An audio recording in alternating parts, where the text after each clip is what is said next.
મસાલાની season શરૂ થઈ ચૂકી છે અને આપણે આવી ગયા છીએ ગોંડલના શ્રી રામ મસાલા મિલની અંદર, કે જ્યાં આપણે આખા વર્ષમાં જે મરચું જમવાનું બનાવવા માટે, ભોજન બનાવવા માટે ઉપયોગમાં લેતા હોઈએ છીએ. અને અત્યારે ભર ઉનાળામાં જ આ સિઝન શરૂ થતી હોય છે.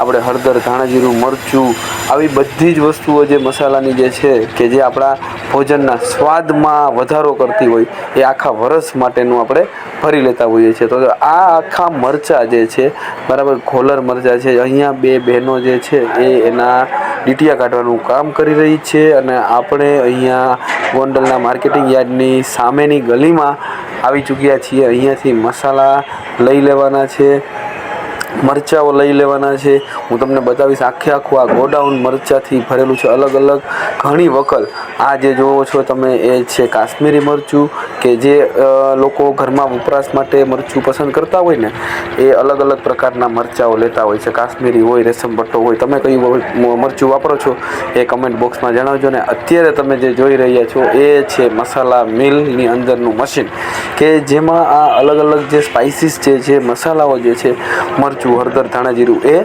પીસવામાં આવે, એનો પાવડર બનાવવામાં આવે. તો આ આપણે અત્યારે જોઈશું કે જે મરચાં આપણે શોટિંગ કરેલા હતા, બરાબર, લીધેલા હતા, એ કઈ રીતના એને દળવામાં આવે છે. આપણે દેશી ભાષામાં આપણે એને દળવાનું કહીએ છીએ. તો જો અત્યારે મરચું જે છે એનો કોથળો આખો ઠલવી દીધો છે આ ભાઈએ આની અંદર.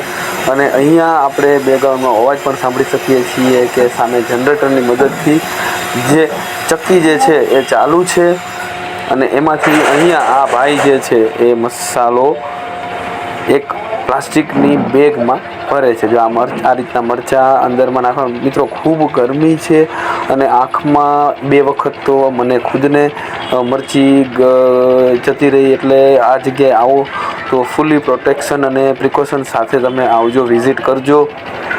અહીંયાથી તમને આખા વર્ષ માટેનું જે મરચું જે છે એ મળી રહેવાનું છે. જો મિત્રો, આ જે મરચાંની જે છે કોથળો ભરેલો એ અહીંયા ઠલવી અને પછી જ્યારે એક વ્યક્તિનું અલગ અલગ મરચું દળવાનો ટાઈમ આવે એટલે પેલું દળાઈ જાય, એનાથી કોથળી આખી ભરાઈ જાય, બરાબર. અહીંયા જો આ કોથળી આખી આ રીતના ભરવાનું કામ કરવામાં આવે છે.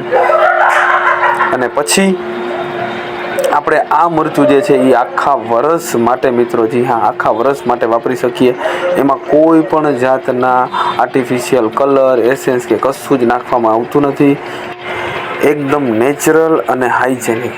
તો મિત્રો, જે લોકોને પણ આવી રીતના તૈયાર મરચું કરવું છે એ ચોક્કસપણે ગોંડલમાં આવેલ શ્રી રામ મસાલા મિલનો સંપર્ક કરી શકે છે.